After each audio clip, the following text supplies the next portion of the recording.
Hello, in this video, I will be presenting my video assignment on phlebotomy.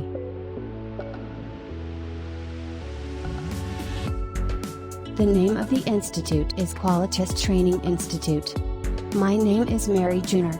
Lecturer's name is Miss Veterving. Date of submission, August 31st, 2021.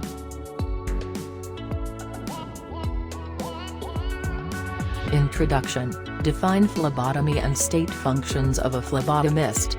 Phlebotomy is the removal of blood from the body by making a puncture in the vein, usually in the arm. The procedure itself is known as venipuncture.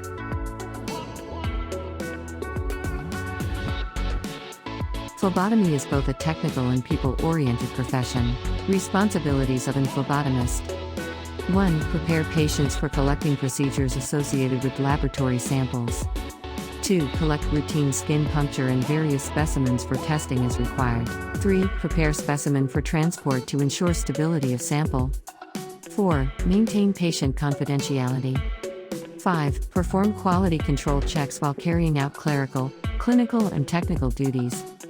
6. Transport specimens to laboratory. 7. Comply with all procedures instituted in the procedural manual. 8. Promote good relations with patients and hospital personnel. 9. Assist with collecting and documenting monthly workload and recording data. 10. Maintain safe working conditions. 11. Perform appropriate laboratory computer operations. 12. Participate in continuing education programs.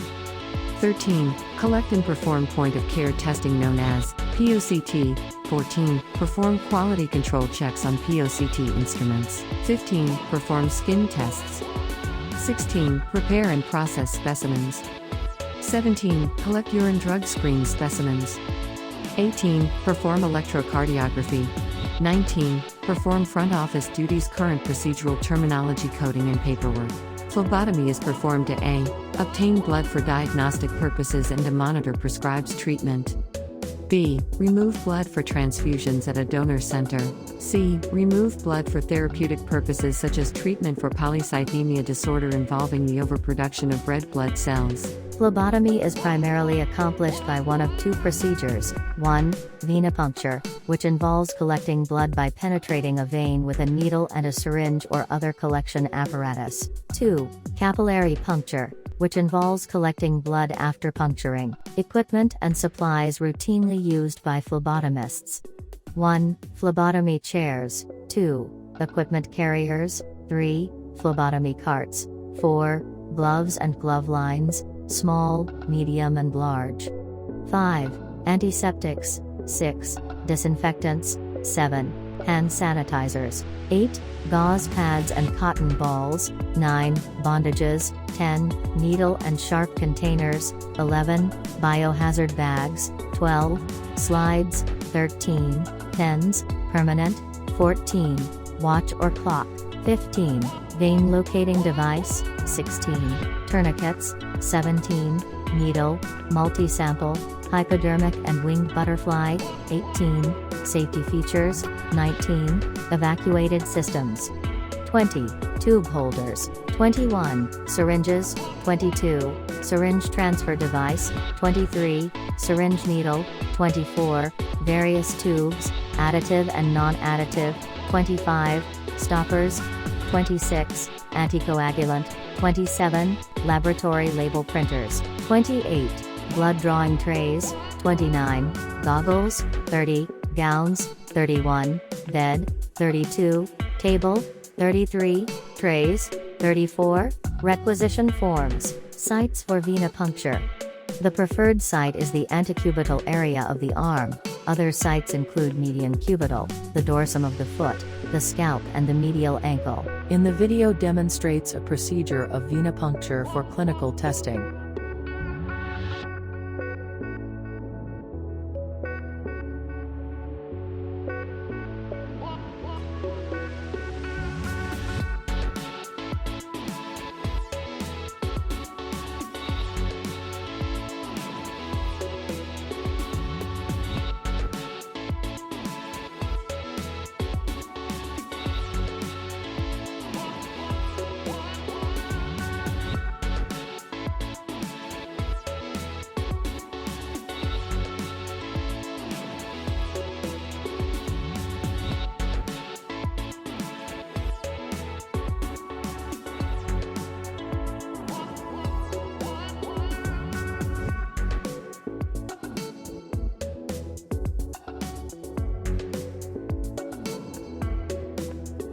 Skin puncture sites include the middle and ring fingers for adults and older children, the heel for infants and younger children.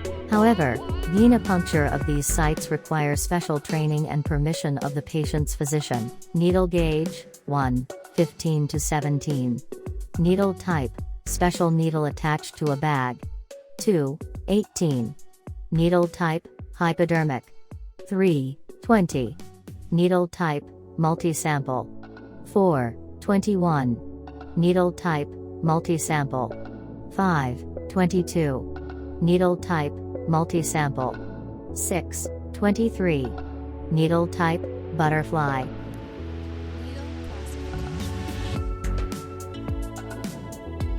Needles are classified according to gauge and length. The gauge is the inside diameter of the needle. The lower the gauge number, the larger the inside diameter will be. For example, a 15-gauge needle is used for blood donation to allow the blood to flow freely through the needle and to decrease turbulence and damage to the red blood cells. An 18 to 22-gauge needle is used for intramuscular injection in adults. The 27-gauge needle is used for an intravenous line in premature infants. The inside diameter of the needle is also known as the bore. The term bore is synonymous with gauge. The bore is designated only as either small or large. A butterfly needle is a specially designed needle of short length and high gauge, with color-coded tabs of plastic on each side of the needle. These tabs facilitate control of the needle during insertion. This needle gets its name because the tabs on either side of the needle make it appear like the wings of a butterfly. Butterfly needles are most often used to start intravenous lines on premature infants or on elderly patients with poor veins.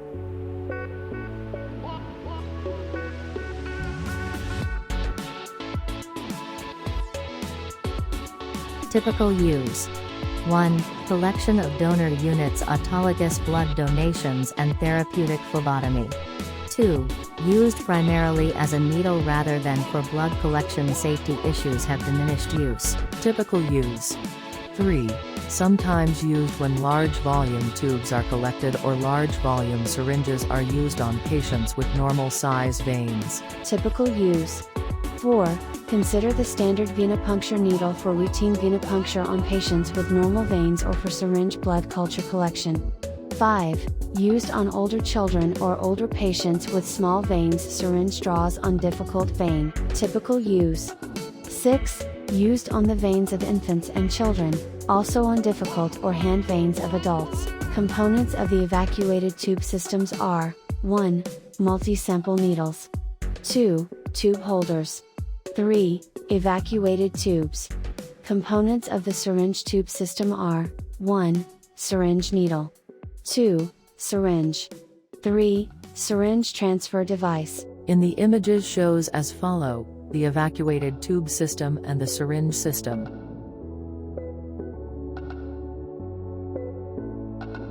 In the image are as follows: 1. Types of vacutainer tubes. 2.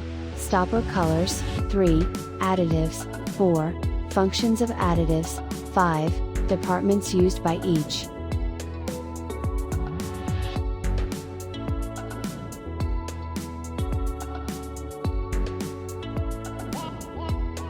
In the image are listed the order of draw and the rationale for venipuncture and capillary puncture collection order.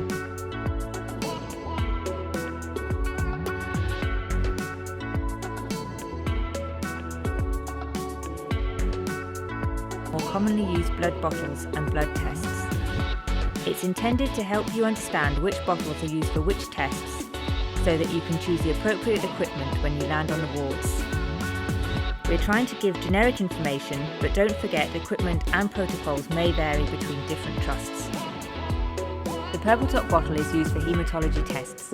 The most common of these is the full blood count. This includes hemoglobin, which is an important investigation in numerous scenarios, including blood loss. Platelets, which if depleted can result in increased bleeding risk. And white cell count, which is typically increased in infection. The purple bottle is also used for other tests, including HbA1c, which is important in the assessment of diabetic blood sugar control. The gold top bottle is used for a range of biochemistry tests, including urea and electrolytes. This gives values for sodium, potassium, urea and creatinine, used for assessing kidney function and detecting electrolyte derangement, for example hyperkalemia. Other tests include liver function tests, C-reactive protein, bone profile, magnesium, lipids, thyroid function tests and cardiac enzymes. The same bottle is also used for various more specialist endocrinology, oncology, toxicology, virology and immunology tests. The blue bottle is for hematology tests to assess the clotting system. Coagulation screen includes prothrombin time, activated partial thromboplastin time and fibrinogen. INR is important for monitoring warfarin therapy, and D-dimers are useful in the diagnosis of deep vein thrombosis and pulmonary emboli. The grey top bottle is used for two specific biochemistry tests: glucose, which can be a fasting or a random value, and lactate, which can be raised in any condition causing tissue hypoperfusion, for example sepsis or acute ischemia. The pink bottle is used to send a blood sample to the transfusion lab for patients who may require a blood transfusion. Group and save or cross-match can be requested. Group and save determines and stores the patient's blood group, so blood can be ordered swiftly if needed. Cross-match refers to the process of ordering blood for the patient.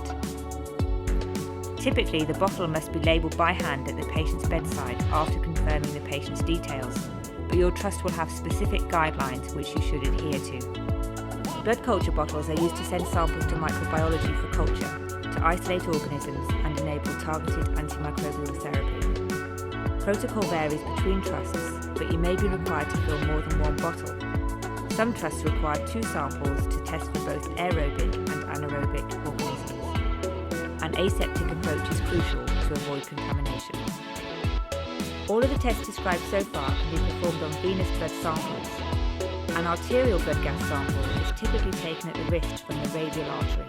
This test provides values for pH, oxygen content of blood reported as PO2, carbon dioxide content of blood reported as PCO2, bicarbonate, and basic cess.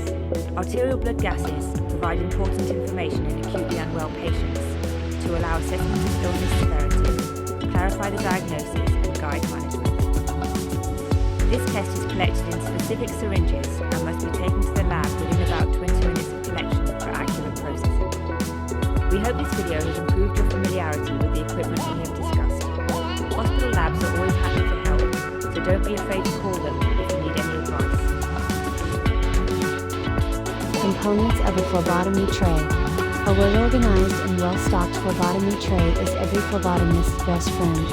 It ensures that a procedure is carried out quickly and blood specimens are handled safely and properly. Components of a phlebotomy tray. The essentials are alcohol swabs, gauze squares or cotton balls, assorted evacuated tubes. Evacuated tubes are in order as follows: blood culture, coagulation tubes, non-additive tubes and additive tubes. Syringes, components of a phlebotomy tray. Syringe transfer device, various sized syringe and evacuated system needles, butterfly collection sets, microcollection equipment, tourniquets, disposable gloves, sharps container and marking pen. Procedures for routine ETS. 1. Review and accession test requests. 2. Approach, identify and prepare patient. 3. Verify diet restriction and latex sensitivity. 4. Sanitize hands. 5. Position patient, apply tourniquet and ask patient to make a fist. Procedures for routine ETS. 6. Select vein release tourniquet, ask patient to open fist. 7. Clean and air dry site. 8. Prepare equipment and put on gloves. 9. Reapply tourniquet, uncap and inspect needle. Procedures for routine ETS. 10. Ask patient to remake a fist, anchor vein and insert needle. 11. Establish blood flow release, ask patient to open fist. 12. Fill, remove and mix tubes in order of draw. Procedures for routine ETS. 13. Place gauze, remove needle, activate safety feature and apply pressure. 14. Discard collection unit. 15. Label tubes. 16. Observe special handling instructions. 17. Check patient's arm and apply bondage. Procedures for routine ETS. 18. Dispose of used and contaminated materials. 19. Thank patient. Remove gloves and sanitize hands. 20. Transport specimen to the lab. Procedures for venipuncture of a hand, vein, butterfly and ETS holder. 1 to 4 same as routine ETS. 5. Position hand, apply tourniquet, ask patient to close hand. 6. Select vein release tourniquet, ask patient to relax hand. 7. Clean and air dry site. Procedures for venipuncture of a hand, vein, butterfly and ETS holder. 8. Prepare equipment and put on gloves. 9. Reapply tourniquet, uncap and inspect needle. 10. Anchor vein and insert needle. 11. Establish blood flow and release tourniquet. Procedures for venipuncture of a hand, vein, butterfly and ETS holder. 12. Fill, remove and mix tubes in order of draw. 13. Place gauze, remove needle, activate safety device and apply pressure. 14. Discard collection unit. 15 to 20 same as routine ETS. Procedures for needle and syringe venipuncture. 1 to 7 are same as the routine ETS. 8. Prepare equipment and put on gloves. 9. Reapply tourniquet, uncap and inspect needle. 10. Ask patient to make a fist, anchor vein and insert needle. Procedures for needle and syringe venipuncture. 11. Establish blood flow, release tourniquet, ask patient to open fist. 12. Fill syringe. 13. Place gauze, withdraw needle, activate safety device and apply pressure. Procedures for needle and syringe venipuncture. 14. Discard needle, fill tubes, also discard syringe and transfer device. Procedures for pediatric venipuncture. Collecting blood by venipuncture from infants and children may be necessary for tests that require large amounts of blood. Normally the most accessible veins of infants and toddlers are the veins of the antecubital fossa and forearm. Capillary collection is normally recommended for pediatric patients, especially newborn and infants up to 12 months, because their veins are small and not well developed and there is a considerable risk of permanent damage. Procedures for capillary venipuncture. Capillary puncture have the same general steps regardless of whether they are finger sticks or heel sticks. The first 4 steps are the same as for routine venipuncture. 5. Position patient. Position is important for patient comfort and the success of specimen collection. 6. Select the puncture or incision site. General site criteria includes one that is warm, pink or normal color and free from scars, cuts, bruises or rashes. 7. Warm the site if applicable. 8. Clean and air dry site. 9. Prepare the equipment. 10. Puncture the site and discard the lancet. 11. Wipe away the first blood drop. 12. Fill in mixed tubes or containers in order of draw. 13. Place gauze and apply pressure. 14. Label specimens and observe special handling instructions.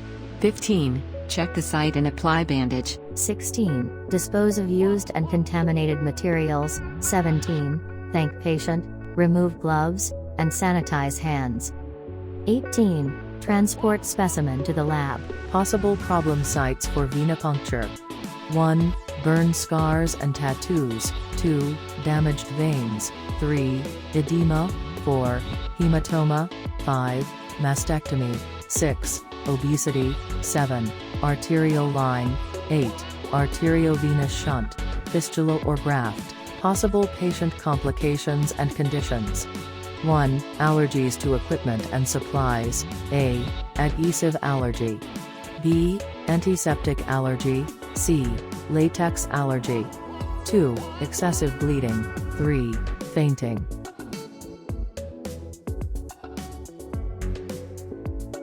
5. Ask permission and explain what you are doing if it is necessary to loosen a tight collar or tie. 6. Apply a cold compress or wet washcloth to the forehead and back of the neck. 7. Have someone stay with the patient until recovery is complete. 8. Call first aid personnel if the patient does not respond. 9. Document the incident according to facility protocol. References. Information have been gathered and researched from Phlebotomy Essentials 5th edition by Ruth McCall and Kathy M. Tankersley. As we come to the end of this presentation, thank you for watching.